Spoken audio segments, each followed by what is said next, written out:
Vamos falar desse grande homem levantado por Deus, Martinho Lutero.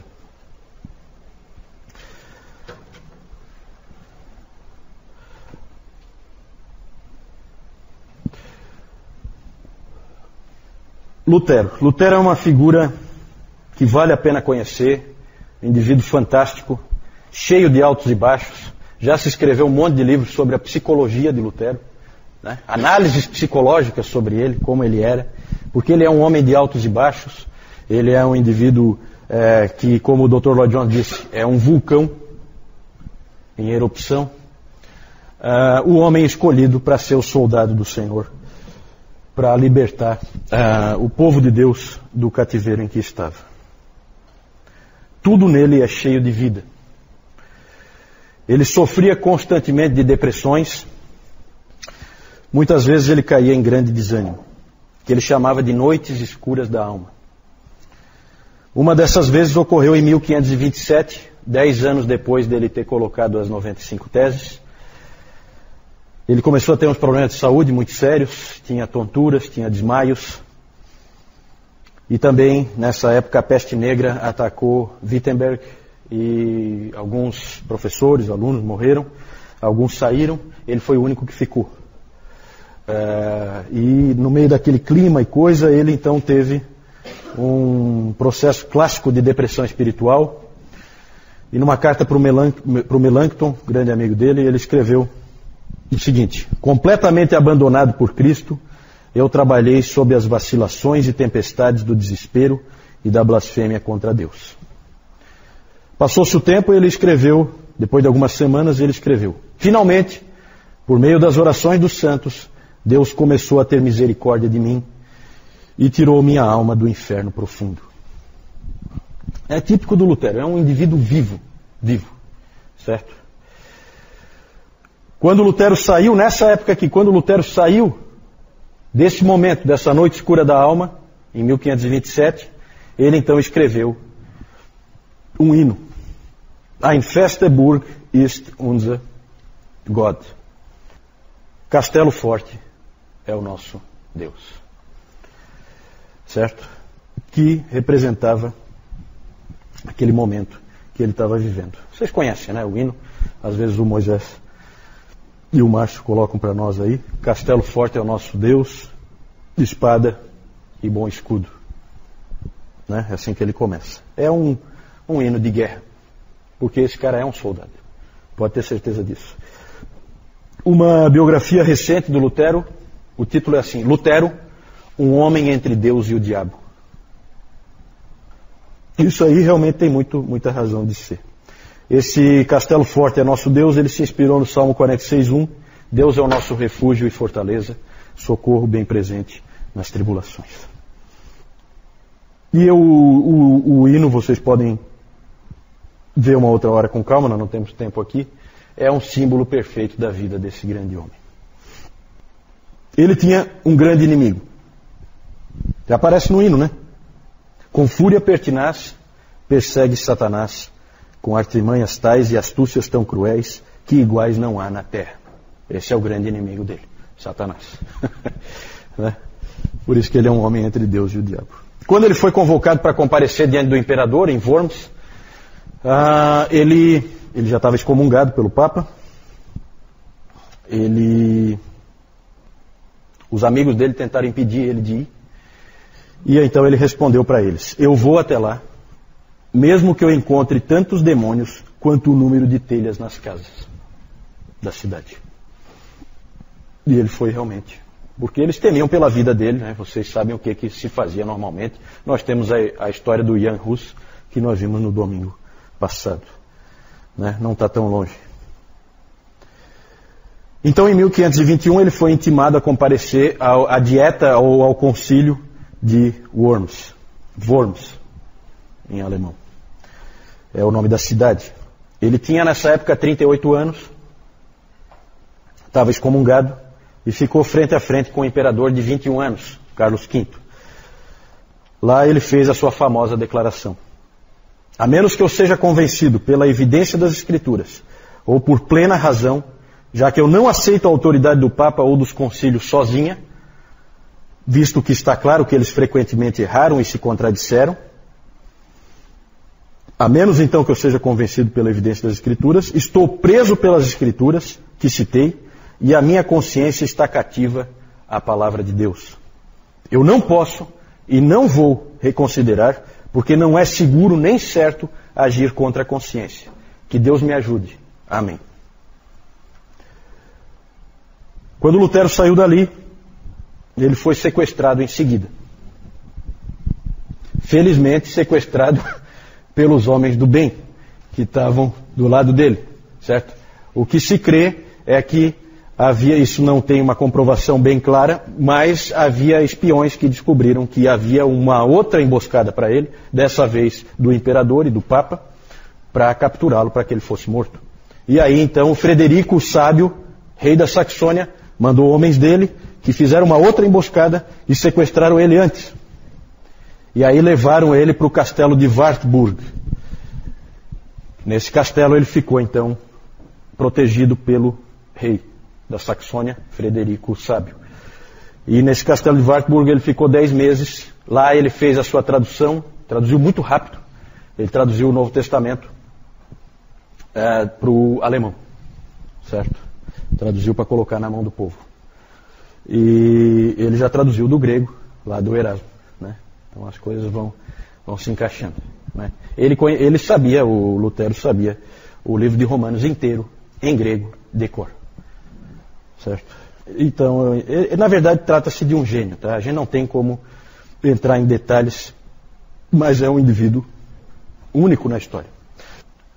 Naqueles 10 meses em Wartburg, ele estava traduzindo, então, o Novo Testamento, e ali ocorre a famosa ocasião em que ele jogou o tinteiro no diabo, né? Vocês viram, né, isso aí, né? Vocês foram lá na sala, né, onde ele fica. Meus pais estiveram lá. Tem lá o lugar em que eles dizem que foi onde ele jogou o tinteiro, né? No diabo, numa hora em que ele estava furioso. É claro que isso aí, a gente não tem total certeza de que isso foi assim realmente, mas essa história é famosa. Tem até uma história que diz que foi o diabo que jogou nele primeiro e que ele só devolveu. Então, mas é um indivíduo que está sempre sendo atacado, claro, porque ele é o indivíduo escolhido por Deus para fazer a maior transformação que já aconteceu na história da igreja como um todo, tá? Como um todo. Ele também teve que travar debates teológicos intermináveis com inimigos humanos, certo? A própria dieta de Worms mostra isso. O efeito disso é que ele ficava cada vez mais firme nas doutrinas que ele cria. Porque ele era atacado, aí ele ia buscar mais evidências, ficava cada vez mais forte. Conforme esse espírito de Lutero, de absoluta subserviência, como nós vimos naquela frase dele, à palavra de Deus, e que ele tinha que ser convencido pelas Escrituras, isso aí rapidamente contagiou um monte de jovens dentro da igreja. Essas revoluções geralmente precisam de um contingente de jovens grande, e esses indivíduos começaram então a crer nisso, e ali então surgia o sola Scriptura, somente as Escrituras, somente as Escrituras. Como Lutero deixou bem claro, vamos concordar com o pai da igreja, vamos concordar com um concílio? Com certeza, desde que esteja de acordo com a palavra. Senão, não. Senão eles estavam enganados, eles erraram, essa parte nós vamos jogar fora. E era exatamente essa a atitude de Lutero e dos reformadores. Já um homem velho, Lutero, relembrando toda a reforma, ele disse em um dos seus sermões: simplesmente ensinei, preguei, escrevi a palavra de Deus. Não fiz mais nada. Então, enquanto eu dormia, ou bebia cerveja de Wittenberg com o meu Felipe e o meu Amsdorff, a palavra enfraqueceu tão intensamente o papado que nenhum príncipe ou imperador jamais fez estrago assim. Não fiz nada. A palavra fez tudo. Então esse é o espírito. O Papa foi derrotado pela palavra, não pelo Lutero. E isso ele deixa muito claro, certo? Esse homem foi chamado a ser um guerreiro e ele assumiu o chamado de Deus. O mais impressionante da vida de Lutero é que ele morreu de morte natural. Né? Se tem um indivíduo na história que não tinha como morrer de morte natural, é esse aí. E, no entanto, ele morreu de morte natural. E ele não tinha medo de morrer, não, tá?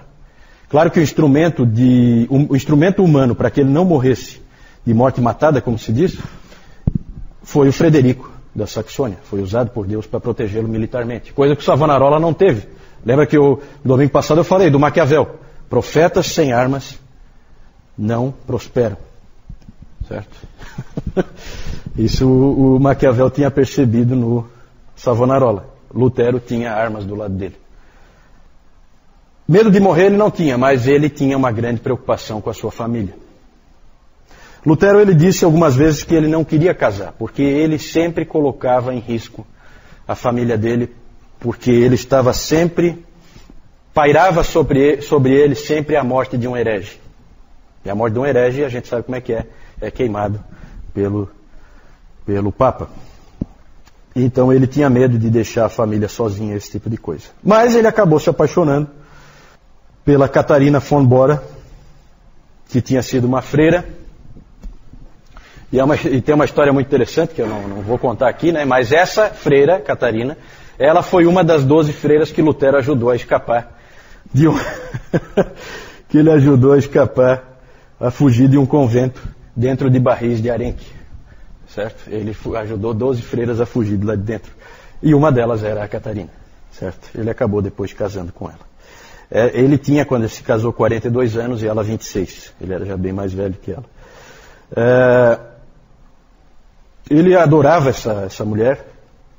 É uma história bonita, a história deles. Na verdade, ali se forma uma primeira família cristã protestante, né? Cheia de amor uns pelos outros, mas também com muito realismo, muito pé no chão, né? Muito de pegar junto, todo mundo pegando junto, né? Uma unidade familiar forte.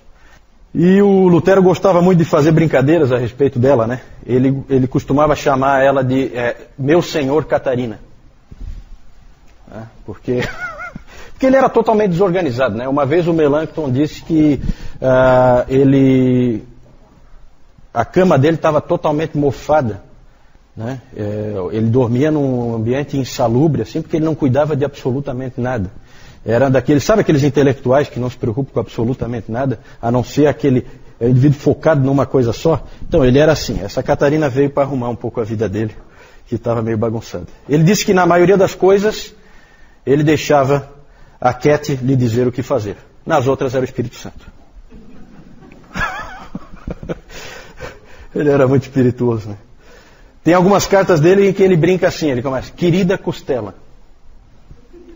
Querida Costela. Claro que é uma referência a Adão e Eva, né?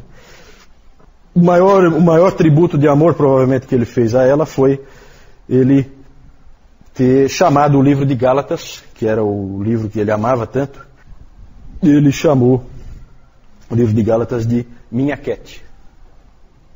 Lutero disse que o casamento é a escola da santificação. Ali você aprende quem você realmente é e ali você é trabalhado por Deus. Ele fez muitos comentários sobre essa escola. Ele tinha uma família maravilhosa, eram 5 filhos, foram 5 filhos, 3 rapazes e 2 moças. Ele amava seus filhos profundamente, ele os ensinou e também aprendia com eles. Tem muitas histórias do relacionamento dele com os filhos. Eles confiavam profundamente nele e ele também aprendia lições com Hans, Magdalena, Martin, Paulo e Margareta. Quando a sua filha de 13 anos, Magdalena, morreu em seus braços, a fé dele falhou. 13 anos de idade. O historiador Steve Osmond disse: não sei de nenhuma outra ocasião na vida de Martinho Lutero em que sua teologia e fé não foram páreo para os inimigos que o ameaçavam. Ele desafiou o imperador e os príncipes alemães e diversos papas. Ele amaldiçoou e insultou o diabo. A sua teologia só lhe falhou verdadeiramente na morte de um filho. Lutero sofreu nessa época como nunca.